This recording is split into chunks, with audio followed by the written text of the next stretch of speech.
তো ভাইয়া তো পাগলই, তুমি আমাকে বলেছো। না, সে তো ওর ছেলেবেলায় টাইফয়েড হয়েছিল। শুনেছি আপনি এসেছেন, লজ্জায় বেরোচ্ছে না কেন? লজ্জা কিসের? একটা পুরুষ আর একটা মেয়ে মানুষ পাশাপাশি বসলেই মনের ভিতরে পাপ জাগে। এটা হচ্ছে প্রকৃতির নিয়ম। ও বাবা, প্রকৃতির নিয়ম তো কঠিন কথা বললে তো। রতে কি হয়? রনু বাবার নাম ঠিক হয়েছে না চাচু? আমারে তো স্বামী নেয় না, না নিলে ভয় ডর করে কি লাভ বলেন?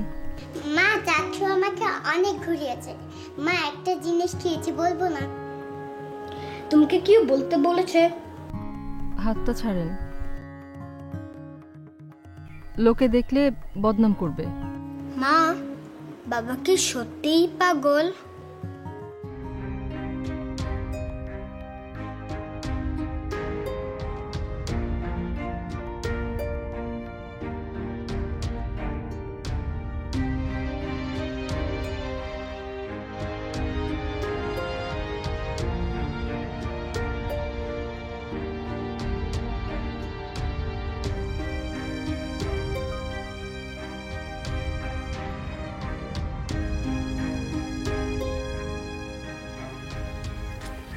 মাঝে মাঝে আসবেন কিন্তু, সবগুলো তো ঠিক না। না, আসবো আসবো, সময় পেলেই আসবো। ভাবিরে সাথে নিয়ে আসবেন। আসবো না, ওই শহরের মেয়ে তো গ্রামে আসতে চায় না, আসতে চাইলে নিয়ে আসবো। খালি খালি ভাবির দোষ ধরেন না, আপনি নিয়ে আসতে চান না সেটা বলেন। আসলে আপনি তো ভয় পান। ভয় ভয় কেন? আমি ভয় পাবো? ভাবি আসলে আগে সবকিছু যদি টের পেয়ে যায় সেই জন্য। তুমি এভাবে হাসো কেন? তারা নয়নতারা, ভাইজান, আমারে না বলে চলে যেতেছেন? না, ওই তোমাকে বলে যাবো থেকে তো ওয়েট করছিলাম। তাই? আচ্ছা, এগুলো নিয়ে যাবেন, বাসায় নিয়ে যান। কাকা থাকলে তো আরো অনেক কিছুই দিত। এগুলো কি? না না, এগুলো নিতে পারবো না। কেন? নেন, ধরেন ধরেন, নেন, সব নেন। আমরা কি ভালোবেসে কোনো কিছু দিতেও পারবো না? ঠিক আছে, তাহলে আছি। হ্যাঁ, সমু ভাইরে একটু আসতে বললেন।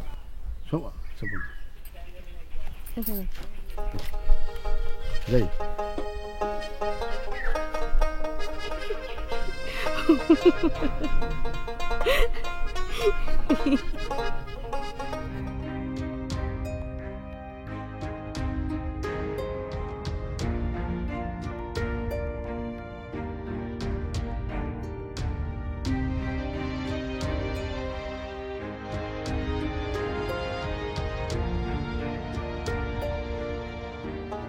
তোরা আসলে বাড়ি শুদ্ধ সবাই পাগল হয়েছিস, মা, ভাবি, দাদা, তুই, তোরা সবাই। আমি আবার এখানে কি করলাম? তুই মাকে একটু বুঝিয়ে থামিয়ে রাখতে পারিস না? ভাবি তো পরের ঘরের মেয়ে। ভাবিও তো কিছু বুঝতে চায় না। কেন বুঝবে? দাদার উপর সংসার, একটু একটু বাড়াবাড়ি তো সে করবেই, সবাই তাই করে। মার আসলে উচিত ছিল একটু বুঝিয়ে তারপরে চলা। আচ্ছা, তা তো বুঝলাম, কিন্তু এখন দাদাকে খুঁজে পাই কোথায়? দাদা যে সেন্টিমেন্টাল, যদি কিছু করে বসে আমার ভীষণ ভয় করছে। কিসের ভয়? যদি সুইসাইড টুইসাইড কিছু করে বসে। তুই পাগল হয়েছিস? দাদা করবে আত্মহত্যা? দাদা মৃত্যুকে কেমন ভয় পাই তুই জানিস? শোন, একবার হলো কি। আচ্ছা প্লিজ, গল্পটা একদম ভালো লাগছে না, শুনতে ইচ্ছে করছে না। মনে হচ্ছে নিজেই সুইসাইড করি, এই যন্ত্রণা আর ভালো লাগে না। ওই যে বললাম না, তোদের বুদ্ধি বলতে কিছু নেই। বাবাকে দেখেছি, এখন তোদেরও দেখছি, সবাই নির্বোধ। সেই তখন থেকে গালাগাল দিচ্ছিস। আচ্ছা ঠিক আছে, তোর যখন এত বুদ্ধি, তুই বল কি করবো? আমি আর কি বুদ্ধি দেবো? যা বাড়ি যা, বাসায় যে মা, ভাবি সবাইকে বল মাথা ঠান্ডা করতে, আজকের মধ্যে দাদা ফিরে আসবে। আপা, তুই একটু বাসায় চল না, তোকে দেখলে তো মা আর ভাবি মনে একটু জোর পাবে। আমি গিয়ে আর কি করব? শুধু শুধুই ঝামেলা বাড়বে, থাক। তুই কিন্তু দায়িত্ব হারাচ্ছিস। আমার আবার দায়িত্ব কি? আমি তো তোদের আপন কেউ না। এই যে আমি একা একা বাসায় থাকি, তোরা কেউ এসে একবারও খোঁজ নিস যে আমি কেমন আছি? এসব তুই কি বলছিস? এখন কি রাগের সময়? রাগের কথা আবার কি বললাম? আসলে ঝামেলা বাড়বে, ভাবি মনে করবে আমি মাকে বুদ্ধি দিতে এসেছি। তাছাড়া মা তো আমাকে দেখতেই পারে না, মনে হয় বিশ্বাসও করে না। বিয়ের পর মেয়েরা পর হয়ে যায়।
কি হবে বাসায় গিয়ে? ফিরে যায় আবার ওদের ওখানে, বয়ের ওখানে, নয়নতারার কাছে।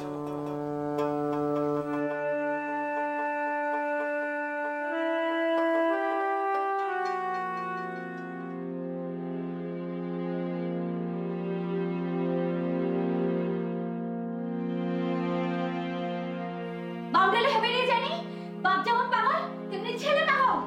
তোমাদের মধ্যে পাগলামির বীজ নেই? তোমার বাবাকে লোকে পাগল বলে না? ছোটবেলায় তোমার পাগলামির লোক দেখা দেয়নি? সত্যি না? আমি সত্যি বলছি না বাবা, পাগল না? মা, বাবা কি সত্যিই পাগল?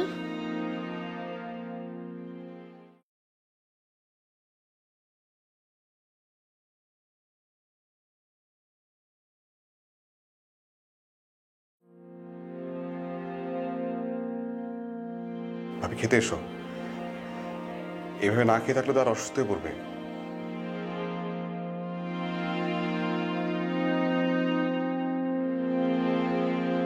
এসো এসো তো।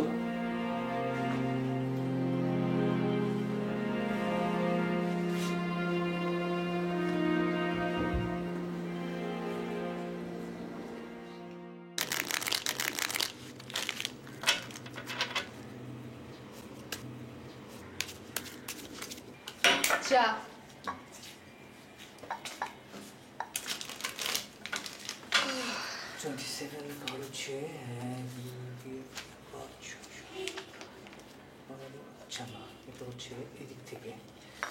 চা খাচ্ছ না কেন? ঠান্ডা হয়ে যাবে তো। খাবো তো খাবো, এই খেলাটা প্রায় শিখে ফেলেছি। আমি কিন্তু পরে আবার গরম করে এনে দিতে পারবো না। আরে বাবা, ভয় দেখাচ্ছ কেন? খাবো তো খাবো। একটা সাধনার মধ্যে ছিলাম না, আবিষ্কারের উত্তেজনা, সৃষ্টির উত্তেজনা, নতুন করে জন্ম দেওয়ার উত্তেজনা। তুমি আছো কেবল তোমার উত্তেজনা নিয়ে, মারবাড়ির উত্তেজনা নিয়ে তো কোনো কথা বললে না। তোমাদের ব্যাপারে কিছু বলা আমার জন্য খুব রিস্কি। রিস্কি? শোনো, কিছু কিছু জামাই আছে যাদের শ্বশুরবাড়িতে খুব কদর, আবার জামাইও মানে শ্বশুরবাড়ি বলতে একেবারে অজ্ঞান, যাকে বলে একেবারে রসে ডোবানো রসগোল্লা। আমি তো আবার সেরকম জামাই না। তা তুমি কেমন ধরনের জামাই শুনি? সেটা তো তুমিই ভালো জানো। তাই বলে এত বড় একটা বিপদে তোমার একটু অ্যাক্টিভিটি থাকা উচিত ছিল। অ্যাক্টিভিটিস নেই, কারণ হচ্ছে আমি জানি রণ রাগ করে বাড়ি থেকে চলে গেছে, রাগ যখন পড়ে যাবে তখন আবার ফিরে আসবে। কিন্তু না, তারপরও তোমার ওই বাড়িতে যাওয়া উচিত ছিল, অন্তত খোঁজ খবরটা নেওয়া উচিত ছিল, কি ছিল না? দেখো, শ্বশুরবাড়িতে আদর থাক বা না থাক, অন্তত এই ব্যাপারে এই অবস্থায় আমার যাওয়া উচিত ছিল, অন্তত তোমার ভাষায় রোল প্লে করা উচিত ছিল। কিন্তু আমি কেন করছি না জানো? কেন? সেটা তো তোমার জন্যই। আমার জন্য? কি বললে তুমি? ঠিকই বলছি ম্যাডাম। তোমার জায়গায় অন্য কোনো মেয়ে হলে কি করতো জানো? বাপের বাড়িতে গিয়ে ভাইয়ের জন্য কান্নাকাটি করে একাকার করত, মাকে সান্ত্বনা দিত, আর মনের ভেতর যাই থাকুক ভাবিকে সাহস দিতে ভুলতো না, বাচ্চা কাচ্চাগুলোকে আদর করত। আর যাই হোক, কয়েকটা দিন না কাটিয়ে সে ফিরতো না। আর তুমি কি সুন্দর ব্যাপারটাকে একেবারে পাশ কাটিয়ে গেলে, ঘরে বসে চা খাচ্ছ, উল বুনছ, আমার মতো একটা পুরনো স্বামীর সঙ্গে প্রেমালাপ করছো। তুমি গেলে অন্তত তোমাকে আনার জন্য হলেও আমি যেতাম।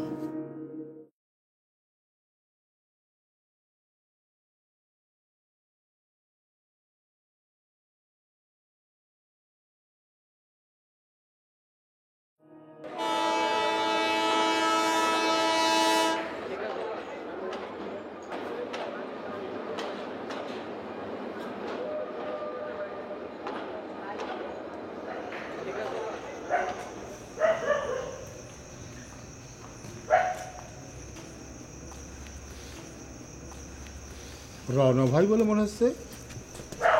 ও বাবা, তুমি? হ্যাঁ, সকালে এসেছি, শুনলাম আপনার ফিরতে সন্ধ্যা হবে, অনেকক্ষণ অপেক্ষা করেছিলাম। আর অপেক্ষা করা রিস্কি হয়ে যায়।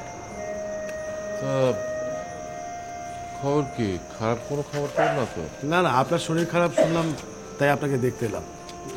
বসেন না।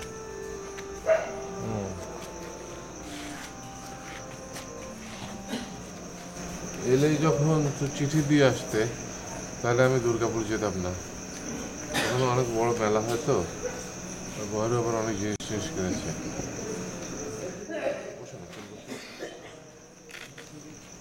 এক কাজ করে, আপনারা কথা কথি থাকেন, আমি মালগুলো তুলে দিয়ে আসি। যা।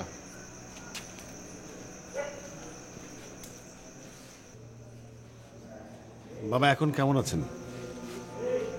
আছি ভালোই। মাঝে মধ্যে বুকে একটু ব্যথা হয়, বোধহয় হার্টের জন্যেই। আর এই বয়সে তো হার্টে ব্যথা হবেই, তার জন্য চিন্তা কি। শিগগির ঢাকা যাবেন টাবেন? অনেকদিন ধরেই তো ভাবছি যাবো যাওয়ার হচ্ছে কই। ওই বহেরও মাঝে মধ্যে আমাকে ঢাকা নিয়ে যে চেক আপ করাবার জন্য অস্থির হয়ে যায়, কিন্তু সে আর হয়ে উঠছে না। যাব, দেখি। তোমাদের টাকাটা তো লাগবে, তাই না? না, টাকা মানে ওই জমিটা তো মানে। সেই জমির মধ্যেই তোমাদের সব মন আটকে আছে। আশ্চর্য। আমি তো বলেছি জমিটা কিনো, আমাকে যখনই বলবে আমি গিয়ে টাকাটা দিয়ে আসবো।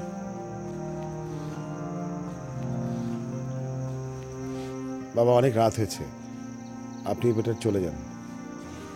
তোমার ট্রেন তো আরো দেরিতে আসবে, তুমি একা একা বসে থাকবে? না না, কোনো অসুবিধা নেই, আমরা ঘুরবো ফিরবো, চা খাবো, কোনো অসুবিধা হবে না। তুমি তো ছুটি ছাটা পেলে একটু এদিকে আসতে পারো, দু একদিন বাচ্চাদের নিয়ে এসে পিকনিক করে যেতে পারো। দেখি। ঢাকা শহরের ওইসব ইংরেজি স্কুলে কোনো শিক্ষা হয় না, বাচ্চাদের মাঝে মধ্যে বাইরে নিয়ে যেতে হয়, লোকের সাথে মিশতে দিতে হয়, নইলে তো মাথায় গাদ হয়ে যায়। এত খাটাখাটির পর ছুটি ছাতায় কোথায় বেরোতে ইচ্ছে করে না। কি জানি বাবু, আমার তো ঘরের বিশ্রামের চেয়ে বাইরে ঘোরাটাই ভালো লাগতো বেশি। তোমার মা অবশ্য কোনোদিনই পছন্দ করতেন না, কিন্তু এই বাইরের পরিশ্রমই আমাকে বাঁচিয়ে রেখেছে। মাঝে মাঝে সংসার থেকে পালানো ভালো, নইলে খিটিমিটি বাঁধে, পরস্পরের সম্পর্ক বিষ হয়ে যায়, একজনের প্রতি আরেকজনের বিতৃষ্ণা জন্মে। সংসারে বড় অশান্তি বাবা। কিরকম? ওসব শুনে আপনার দরকার নেই, শুধু শুধু শান্তি নষ্ট।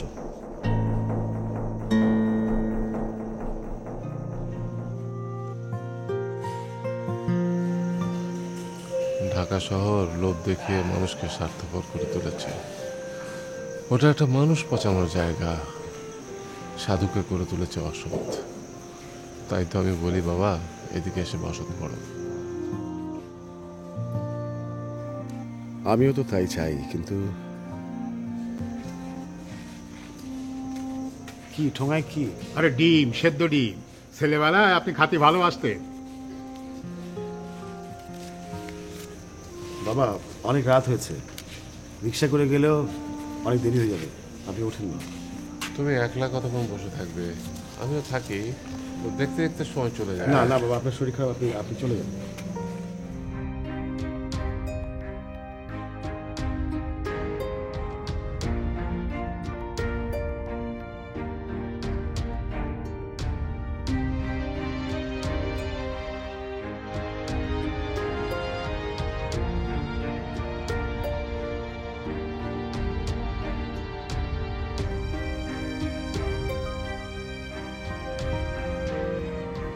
কথা রিক্সা বামগিরি করা কি দরকার?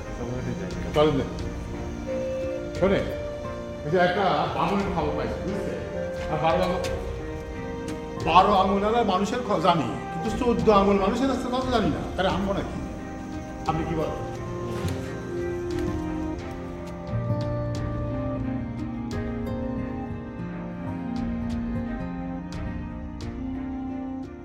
বুঝতে পেরেছো? হ্যাঁ স্যার, বুঝতে পারছি। শুধু বুঝতে পারলে কিন্তু হবে না, সাথে কি করতে হবে?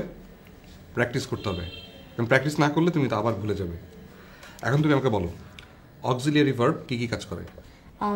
টেন্স গঠন করে, ইন্টারোগেটিভ সেন্টেন্স গঠন করে, নেগেটিভ সেন্টেন্স গঠন করে, মুড গঠন করে।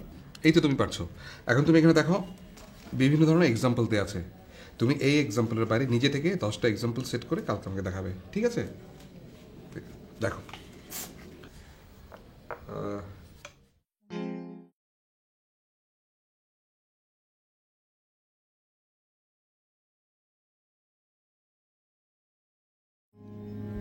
গাবু, আমার শরীরটা ভালো লাগছে না, আজকে আমি উঠবো।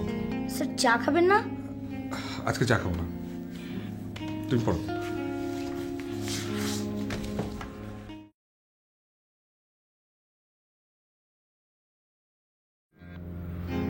সমু, কাইন্ডলি আমাকে একটা জায়গায় নামিয়ে দিয়ে আসবে। চল।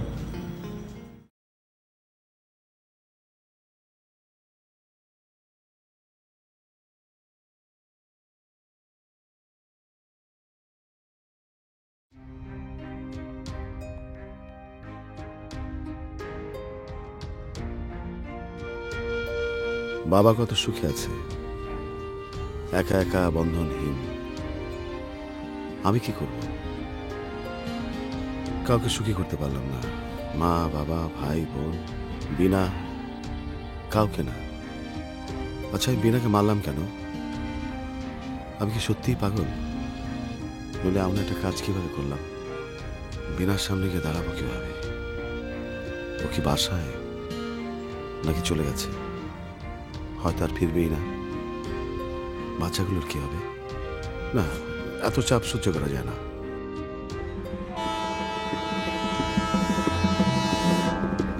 তাই তো এই গ্লানি থেকে মুক্তি পাওয়ার একটাই উপায়,